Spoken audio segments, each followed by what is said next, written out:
You're listening to an AppleVis podcast. Hey AppleVisers, Tyler here, with a demonstration and walkthrough of some of the new features in macOS Big Sur. If you've been following some of the mainstream tech news regarding the release of Big Sur, you've probably heard a lot by now about the interface redesign, and if you're a voiceover user, you're probably wondering, what does this mean for me? I've been using Big Sur for a while now, and I can say that VoiceOver works generally the same in that the concepts from version to version, from, say, Catalina to Big Sur, remain constant, and the interface design that is often referred to is primarily visual. Now, one exception to that I found is the increased prominence of the Actions menu. Although macOS has had an Actions menu for a while now, it has gained increased prominence in Big Sur, and I can demonstrate this most immediately. I'm on my desktop, and I'm using the up arrow. Dropbox alias. Use the down arrow. G drive mobile USB-C volume.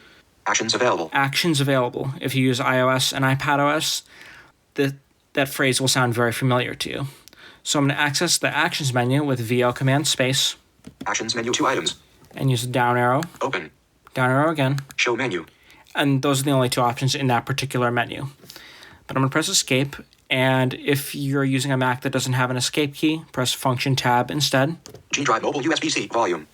Actions and available. Keep in mind that the Show Menu action is actually the same menu that you would get to if you pressed VO Shift M. So at first it can seem a little confusing because you have both the Actions menu and the standard contextual menus. And as a general rule, I've found that in apps that have been on macOS for a long time, like Finder, Mail, Safari, etc., the contextual menus generally work as they always have, and the Actions menus feature most in apps ported from iOS and iPadOS, like Catalyst apps. So a good thing about that is, like, say, with the Messages app, the actions in the Actions menu are the same or similar as the ones in the rotor on iOS, providing a sense of consistency once you memorize that keyboard command and normalize it to your everyday use. Moving on, one sort of mainstream feature is the revamped notification center, and that does change some things for VoiceOver. So I'm going to open it now with VO-O, with Control-Option-O. It's a new shortcut. Notification center. Window. Scroll area. So I'm going to VO right. Edit widgets button. Widgets grid. VO left. Notifications list. Notifications list. Notifications list. And those are the three elements in the notification center. So I'm going to interact with the notifications list with VO Shift down arrow. In screen time. 2 days ago. Weekly report available. So that's my screen time notification. 2 days ago. Okay, VO right. Weekly report available. Your screen time. Weekly 2 days ago. And that happens to be the only notification I have currently. And to interact with this notification, I'll just press VO command space. Actions menu 2 items. And this menu only has 2 items, but Show menu. there's Show Menu, Close. and Close. And that's the equivalent of clear or dismiss on iOS. Close screen time. So now that notification has been dismissed. And for other types of notifications, like, for example, messages, you can use that Actions menu to reply directly to the message from Notification Center. So I'm going to get out of this notifications list and VO right to the widgets. Widgets grid. Now here's where things get a little interesting, and it seems to be an area where Apple could do some work on this. There's much room for improvement. But if I interact with this. In widgets grid calendar widget. There's calendar, weather, stocks widget, screen time widget, and screen time. So if I interact, for example, if I go to the weather widget, stock weather widget, and interact with the Shift down arrow. In weather widget, Cape Elizabeth, 39 degrees Fahrenheit, partly cloudy, high of 41 degrees Fahrenheit, low of 34 degrees Fahrenheit. Cape Elizabeth. And that's the only information displayed in the widget. And I can hit the Edit Widgets button if I stop interacting. Out of widgets grid. And VO right. Edit widgets button. VO space. Search text field. And that's another thing while I'm at it. Notice how when I hit a button with VO space, any element activated in macOS Big Sur, instead of the classic press announcement, it now does the iOS style double tap sound. So just keep that in mind when you're using Big Sur. But I'm going to VO right. Image. Calendar. Image. Calendar. Clock. They're unlabeled images. I don't know exactly what these are. Notes. Notes. Image. Photos. Photos. Podcasts. Podcasts. Image. Reminders. Reminders. Image. Screen time. Screen time. Image. Stocks. Stocks. Image. Weather. Weather. Widgets. Grid. And then widgets grid. Widgets. Grid. Up next. Keep track of your upcoming events and meetings. So that refers to the calendar widget, which apparently is selected. But if I stop interacting. Out of widgets. Grid. Weather. Image. Stocks. And go to stocks, for example, hit VO space. If I go back to the widgets grid. Image. Weather. Widgets. Grid. In widgets. Grid. Symbol. View price quotes and track performance of a symbol throughout the day. So stocks is displayed and the description of that widget is displayed. But as of the time of recording, I cannot figure out how to add widgets to the notifications center. There might be a way, but I'm not sure how that's supposed to work. Or it could be a bug. I don't know.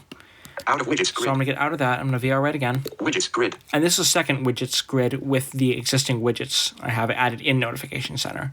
So I'm going to interact with that with VO shift down arrow. In widgets grid calendar widget. And the calendar widget, I'm going to VO shift down arrow on that. In calendar widget. 6 items minus button. Minus button. That's to delete the widget. So if you want to delete a widget, you just focus on your existing widgets, interact with the widget you want to remove, and hit minus. So that's basically an overview of the Notification Center. Again, I think it's an area where Apple has some work to do. But I think it could be a very useful feature, particularly if third-party developers take advantage of this and add more interactive widgets. So I'm going to get out of this with escape. Finder.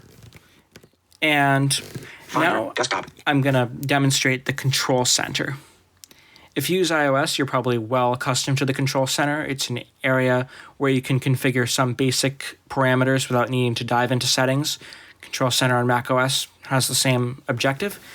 And you access it through the menu extras. There is no keystroke, as far as I know, to access Control Center. But I'm VOM twice. Menu extras. And VO left. Siri. Siri. Control center menu extra. Control Center. I'm VO space. Application. Control center system dialog. Music. Wi-Fi. Selected toggle button. Music. Wi-Fi. Selected top. Wi-Fi. That's... Yeah, Alex just seems to mispronounce that for whatever reason. I'll VO right. Do not disturb toggle button. Do not disturb. Bluetooth. Select. Bluetooth. AirDrop. Selected toggle button. AirDrop. Keyboard brightness button. Keyboard brightness. Screen mirroring toggle button. Screen mirroring. 62.5%. Display. That's my display brightness apparently. 62.5%. 62.5%. Sound volume slider. 62.5%. Sound AirPlay audio toggle button. AirPlay audio. Actions available. Music. Play button. And notice how these all have actions available. So if I go over to AirDrop, for example. AirPlay 62. Screen mirror. Keyboard right. AirDrop. Selected toggle button. Actions available. If I press VO space on that, that'll just turn it off. Because it's selected, that seemingly implies that it's on. But I have a little more granularity, so I can customize it through the Actions menu.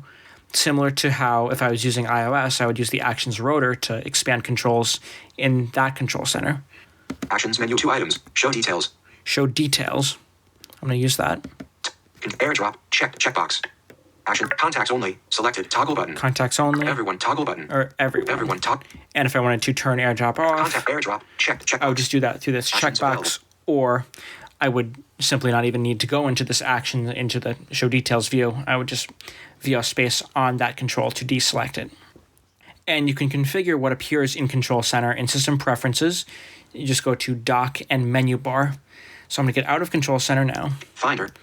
And there are a bunch of different things that can be configured in Control Center. I'll just give an overview. Finder. I'll go to System Preferences. Menu bar. System preferences. G Drive mobile. System preferences. System preferences. Desktop. Dock and menu bar button. Dock and Menu Bar. Loading dock and menu bar. Window. Toolbar. Dock and menu bar. Table. Dock and menu bar. Dock and menu bar. Image. Selected. So if I down arrow. Wi-Fi. Menu bar. Wi-Fi. Wi-Fi. Wi-Fi is always available in Control Center. So that's something that's always in Control Center, and you'll see that in the table there are a couple things that remain in the Control Center Wi-Fi. that you cannot change. But I'm going to continue going down this table. Table. Bluetooth. AirDrop. Do not disturb. Keyboard brightness. Screen mirroring. Control center. Display. Menu bar. Sound. Menu bar in Control Center. Now playing. Menu bar in Control Center. Now playing image. So there's now playing. Now playing. Now playing is always available in now table. Accessibility shortcuts. Accessibility shortcut. That's one that can be customized. So I'm going to VO right. Accessibility shortcuts. Show in menu bar. Unchecked checkbox. Show in menu bar. Show in control center. Unchecked checkbox. And show in control center. So any of these things that you'd want to have shown in either your menu bar or your control center. I picture the menu bar being an area where just a few quick access settings are, and the control center where you can have a more expansive list of quick settings. But of course, that's up to you depending on your needs and your use case. So I'm going to close out of this. Finder. And that's just a basic overview of Control Center. So now on to the new Messages app. That is, I found, one of the most dramatic changes, at least to my use case of macOS, is the revamped Messages app. And what they've done is they have apparently rewrote it to a Catalyst app, so it much closely parodies the Messages app on iOS and iPadOS. I'm going to open it now, and hopefully Siri will work for me. Open Messages. Messages. Alex iMessage. Window. Edit text. Is edit. And Alex, in this case, context, is my colleague that I was messaging with earlier. So I'll VO left to give a sense of the interface. Apps button. The apps. I'll come back to that in a sec. Messages collection. Messages collection. So if I want to view the contents of my conversation, I would just VO shift down arrow. In messages collection. Your iMessage confetti 4:56 p.m. group. And that's what I said at 4:56 p.m. I'll VO left. Alex, it worked. I am not sure what effect it was, but it worked. 4:55. Replay button. Your iMessage. This is a test with full screen message effects to verify that Okay, so those are just messages that I sent. And of course, to find the most recent message, you would go to the right. Alex, your iMessage confetti. Heading read yesterday. And that says that he read the message yesterday. So I'll get out of this. Out of message. And VO left. Vertical splitter. 44. Conversations. And these are conversations. So I'm going to interact with this. And this is just basically a list of conversations. In conversations collection. Selected. Alex confetti yesterday. And for messages, for the new Messages app, it's instead of a table, it's a collection. And in order to activate a conversation, you need to VO space on a conversation. So just keep that in mind, because that was one thing I had to get used to, is that because it's not a table anymore, I would need to select each conversation if I wanted to send a message to someone else. And as an example of how Messages on macOS now parodies Messages on iOS, I focused on Alex, and I'm going to VO command space. Actions menu 6 items. And I now have 6 items in this actions menu. Hide alerts. Hide alerts. Delete. Replay button. Pin. Pin, which is to show on top of everything, of other messages. Press. Show menu. Show menu. Jump to messages collection. Jump to messages collection. So I'm going to get out of that. Replay. And VO left again. Alex +1 2. That's Alex. Vertical splitter. 4. Conversations collect. Search toolbar. And the toolbar. Alex so go in here. 1 2 0. Alex. Conversation details. Conversation details. And that's where if I wanted to share my location or hide alerts for this conversation, it would be in that view. Conversation. And that's all that's in this toolbar. So I'm going to get out with VO, shift up arrow. Out of toolbar. And I'll VO right again. Search. Vertical split. Alex. Apps button. iMessage. Apps. Messages. And in messages, in the messages collection. In Alex, it worked.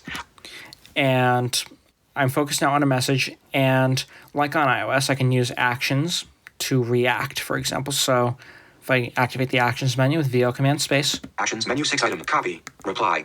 I can reply so that if I was in a group message, I could reply to an individual sender, and that helps keep the conversation tidy, because I found when you have a lot of messages you sent by a lot of people, things can get a little convoluted. So you can do that. React. You can react. Press. You can press. Show menu. You show menu, which doesn't seem to do anything. Jump to iMessage message text. And jump to the message field. Show press. React. So for react, of course. React Alex. Heart button. You have the heart, which is like to love something. Thumbs up button. Thumbs up to like. Thumbs down button. Thumbs down to dislike. Haha button. Haha to laugh. Exclamation button. Exclamation. Question mark button. And question message. Mark. It worked. So that's basically an idea of what you can do with messages and reacting to messages. But there's now something else you can do with the apps button. So I'm going to go to that to demonstrate this. Emoji. Record audio. iMessage. Apps button. Emoji. iMessage message. Apps button. Menu. Apps. So if I that open a menu, so I'm in down arrow. Photos. Photos. So if I want to send a picture. Memoji stickers. Memoji stickers. I've not explored that. I don't really know how that works. Number images. Hashtag images. That's, I think, for trending memes. Again, don't use that feature, so I can't speak to it a whole lot. Message effects. And message effects. And that would be, for example, if you write happy birthday, it will intelligently send balloons, animation of balloons. But to see what some of the effects are, I'm just going to select this. Type a message to send it with an effect. iMessage message. Edit text is editing. And it wants me to type a message, so Test. T. Apps button. Menu. Select an effect. Photos. Message effects. Apps button. Message. Send with love effect. Message effects collection. Select in. Message effects collection. Selected. Effect. Interacted with that, so the Love effect. button. Let's love. Effect. Balloons button. Balloons. Effect. Invisible ink button. Invisible ink. Effect. Confetti button. Confetti. Effect. Slam button. Slam. Effect. Lasers button. Lasers. Effect. Loud button. Loud. Effect. Celebration button. Celebration. Effect. Echo button. Echo. Effect. Spotlight button. Spotlight. Effect. Fireworks button. Fireworks. Effect. Gentle button. Gentle. And I don't know in what context someone would or wouldn't use these other than the balloons for happy birthday. But like iOS, they're there now on the Mac. And you can also receive messages with full screen effects that people send to you that you can view on your Mac. So that's just a basic overview of messages. And now I'd like to take you to just show you the sounds preferences pane, because one thing that macOS Big Sur has done is they've changed some of the system sounds, not necessarily voiceover sounds, but sounds, for example, when you press a key, a keyboard key, when you're not in a text field, it will sound a little different. I think the best way to demonstrate this, I'm going to close the messages window. Close window. And notice Messages has no windows. Messages has no window, so there's nothing open, but the app is still running. So if I press just any letter on the keyboard, notice that sounds different from earlier versions of macOS, because they've done away with the old sounds and put new ones in. So I'm going to quit messages now and show you into sound preferences. Finder. Open sound preferences. System preferences. Sound. Window. Toolbar. Sound. Sound effects. Selected. Tab. 1 of 3. Sound effects, that's what I want. Output input. Selected. Select a device for sound input. Select out sound effect. Alert sounds. Table. Alert sounds, so I'm going to... Breeze. Boop. This sound. Breeze. Breeze. Bubble. Bubble. Crystal. Crystal. Funky. Funky. Heroin. Heroin. Jump. Jump. Mezzo. Mezzo. Pebble. Pebble. Plug. Plug. Pong. Sonar. Sonar. Sonumi. Sonumi. Submerge. Submerge. So those are the sounds, the new sounds you can get from Big Sur. If you view right, you'll find also Play sound effects through. Selected sound output device. Alert volume. Mute. Hit 100. Max. Play sound on startup. Checkbox. play sound on startup. If you're a longtime Mac user or if you've had a Mac made before 2016, you may be used to the sound, the post sound when the computer turns on. Now you can choose, because new Macs by default didn't have that, but Big Sur has brought it back. So you can choose if you want that to play. You can just check this box. Play user interface sound effects. Check. And that's just play user interface sound effects. That's always just been there. So that's an overview of some of the features that I find most important. Obviously, there are a lot more changes throughout the OS that I cannot cover in one recording, but hopefully that gives you an idea of some of what's new. And I hope you found this useful. Peace. This AppleVis podcast has been brought to you by the community of AppleVis.com for the latest in resources and tips and tricks to get you the best experience from your Apple. www.applevis.com.